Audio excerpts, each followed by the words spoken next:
Welcome and good afternoon, ladies and gentlemen, and free minds around the world, or nation, or wherever you are watching this. Welcome to the latest broadcast from Breaking Conservatarian with me, Jeff Charles, your favorite black conservatarian. Uh, Here we prefer principles over personality and truth over narrative. And today I'm giving you the video that I promised a couple days ago on Twitter. Just a quick one regarding the Ahmaud Arbery case. I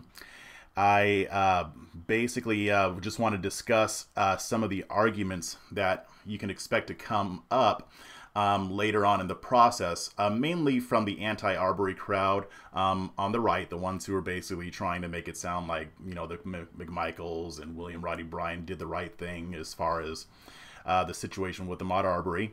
And this actually came up earlier this month, but I didn't see it until just now. But I think I've gotten a glimpse into one of the main arguments that the anti-Arbery crowd is going to use to basically try to convince people to think that Arbery was at fault for what happened to him.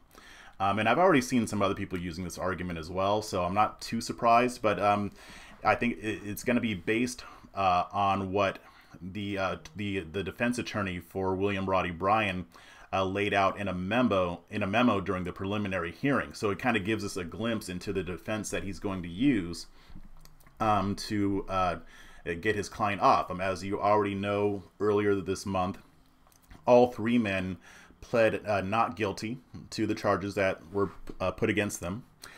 And it'll be interesting to see what happens when it does go to trial. As of this recording, no trial date has been set yet, so we don't know when this is going to start.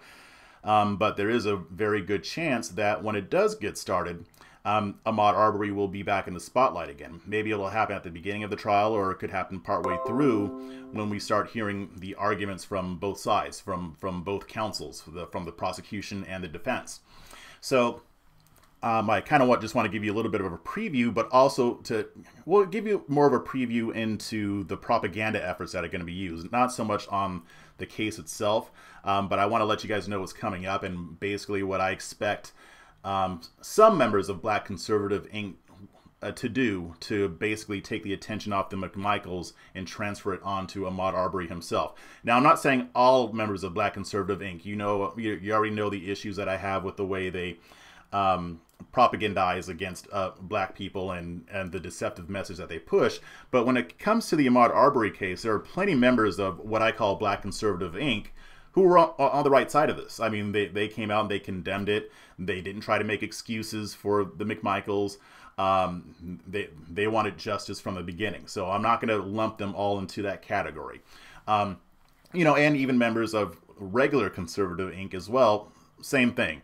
But there is a faction that really wants to pull the conservative movement back into the old, and I'll say the old boomer way of thinking when it comes to conservatives' messaging on the black community. So that's kind of what I'm focusing on here. So, I mean, and you guys saw it even when it first came out. I mean, in the first couple of weeks after the video surfaced showing the altercation between Ahmaud Arbery and the McMichaels, they were coming out trying to turn the attention onto Arbery, saying, oh, he was a burglar, or he was this, or he was that, or Travis killed him in self-defense, he shouldn't have ran at him. And that's kind of going to get me into where I'm going here. So the memo put out by, and I don't know the lawyer's name, but basically he represents Roddie Bryan. He was the one that was driving the car, not the truck, and he was the one that filmed the encounter. He also, at one point during the chase, hit Arbery with his car. So actually, I'll go into that more as well too before I go into the memo, because I haven't really done an update since the new information came out about the Ahmaud Arbery case. So there is other stuff that came out, which actually would explain why Conservative Inc. and why certain members of Black Conservative Inc. are quiet about Ahmaud Arbery now, despite having been very much vocally against him when the news first hit. So it came out that Travis McMichael dropped the M-bomb after killing Arbery, according to Roddie Bryan. That was part of his testimony. And we found that out during the preliminary hearing in June. one of the GBI investigators gave a testimony, and he basically dropped that bomb. But then it also came out that Travis McMichael has become very fond of the N-word, basically, and has used it in other social media interactions as well. So it's very clear that he didn't or doesn't have the most favorable opinion of black people. I'll put it that way. The same actually goes for William Roddie Bryan as well, although the GBI investigator did not get into detail about what he saw as far as Roddie Bryan's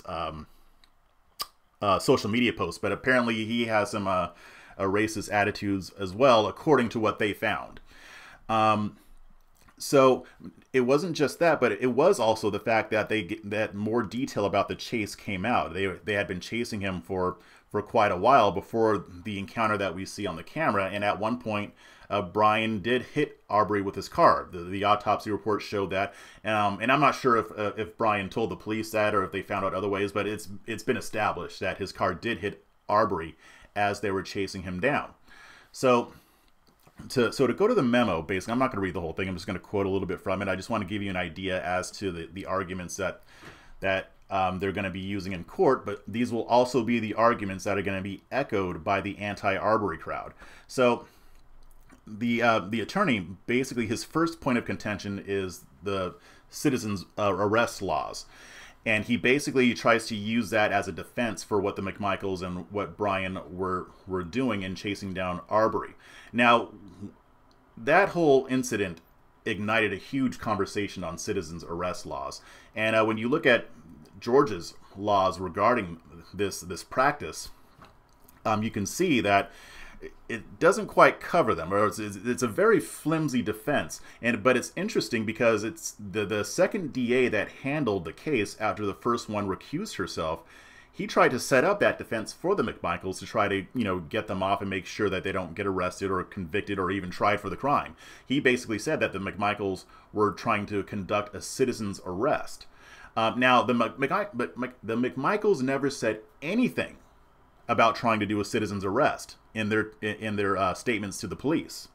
And if they had been doing a citizen's arrest, the elder McMichael, the father, he was a former police officer, so he would have known to even use that terminology, and he still didn't. But even so, there have been plenty of lawyers who have ripped that defense to shreds. I've seen statements from lawyers that are licensed in Georgia, some that are not. Like there was, I can't remember his name, but he did a live string. Robert Patillo, I think his name is. You can look that up. But he did a very extensive analysis of the citizens' arrest laws and how they pertain to Ahmaud Arbery's case, and basically knocked down the notion that the McMichaels were covered under citizens' arrest laws because it requires for them to have either witnessed a crime in progress or to have immediate knowledge of a crime being committed. The McMichaels had neither.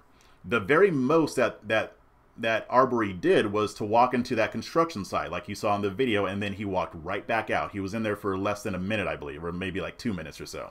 He didn't touch anything. He didn't do anything. He just walked in there, stood around, and walked back out. And then it came later that other people were going in and out of that construction site as well, so he wasn't the only one.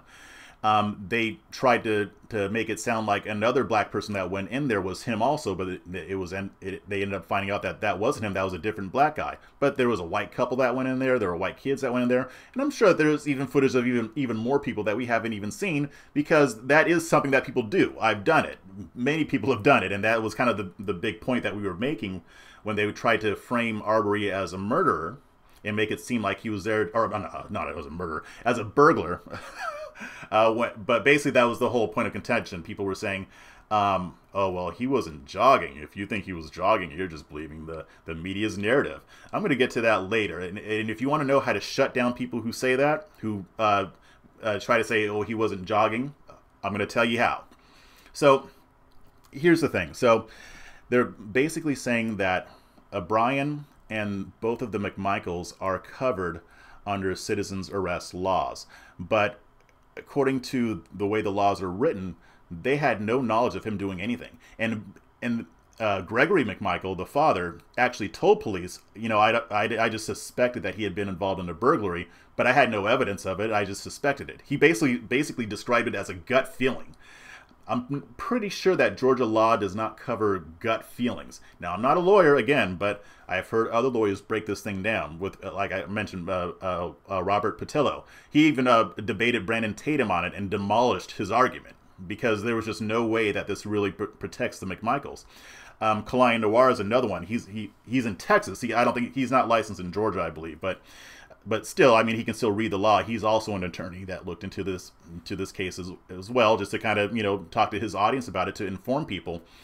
He doesn't even get involved with stuff like this normally. He's really into the Second Amendment, and he's a big gun guy. But even so, I mean, those are just two of the attorneys that debunked that point. But aside from that, or in addition to that, the attorney is giving the argument that I think that a lot of people in the anti-Arbery crowd are going to use, because I've already seen them using it.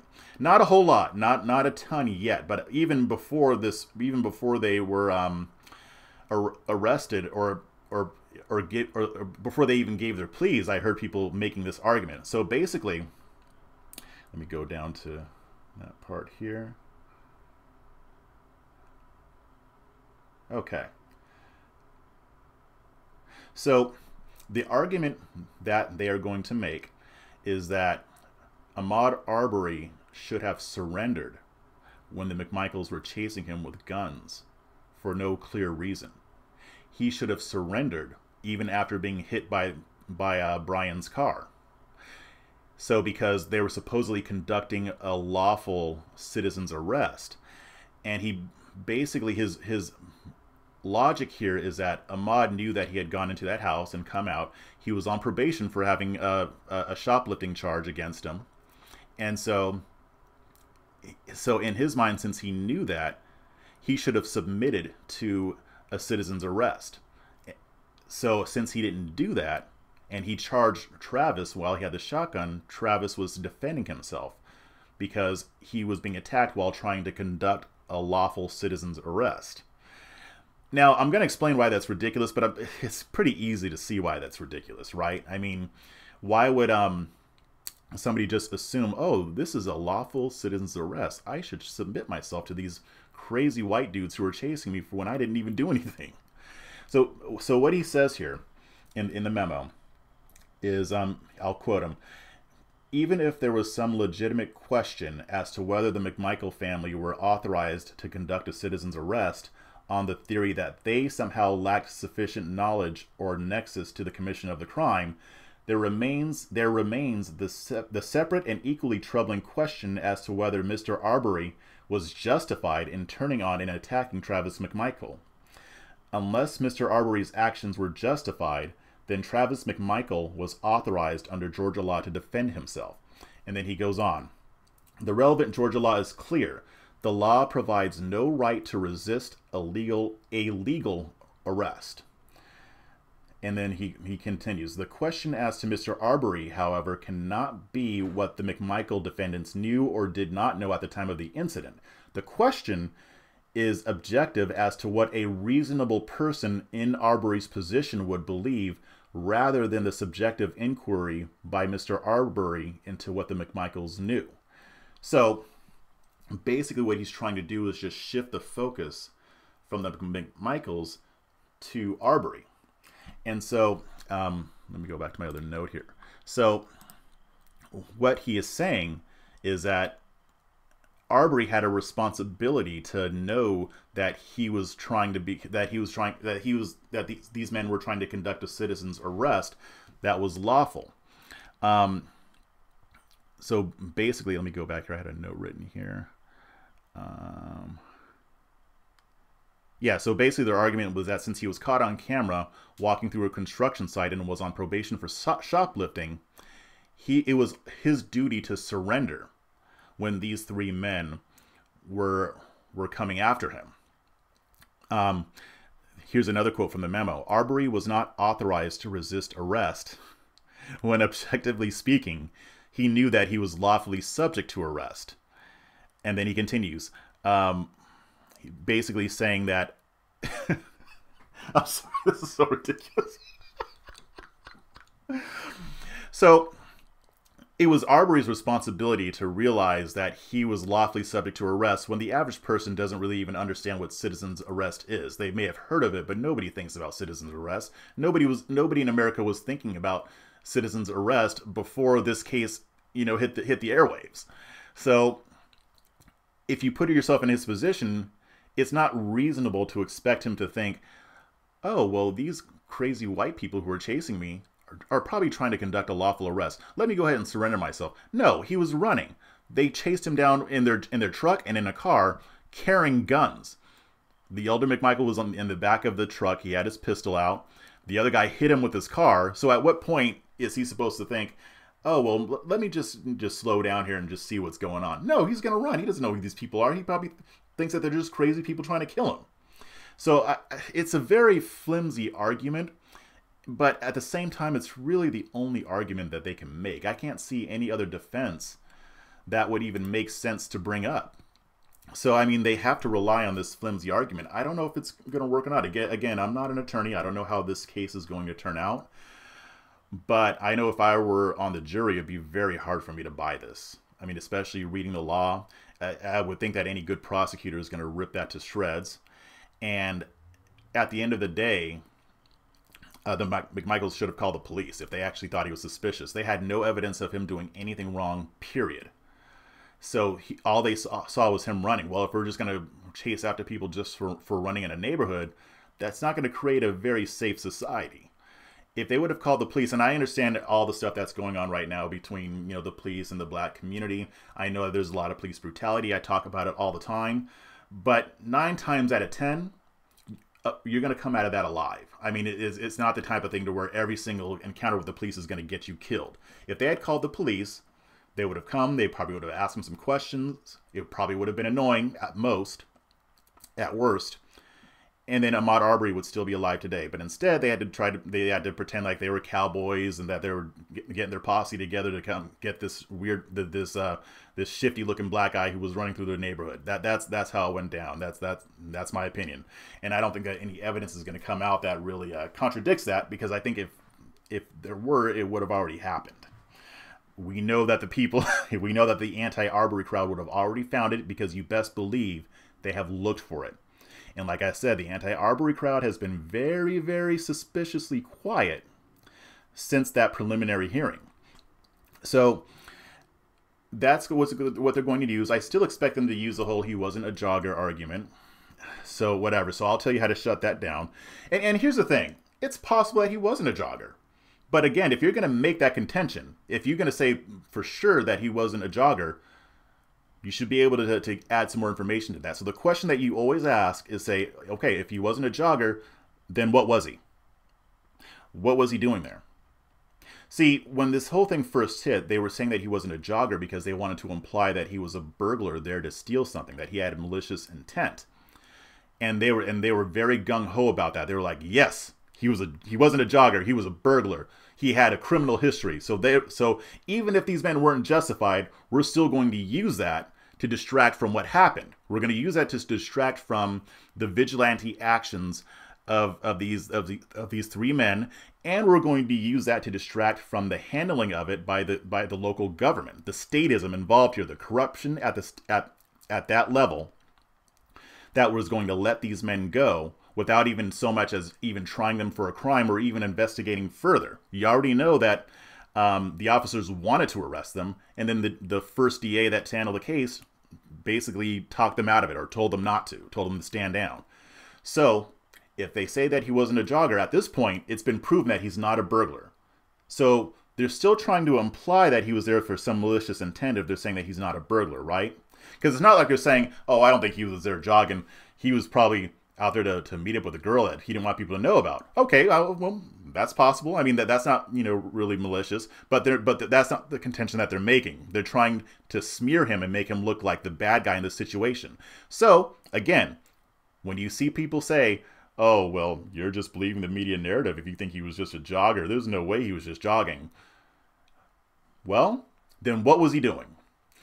When you ask them that, they're going to do one of 2 things.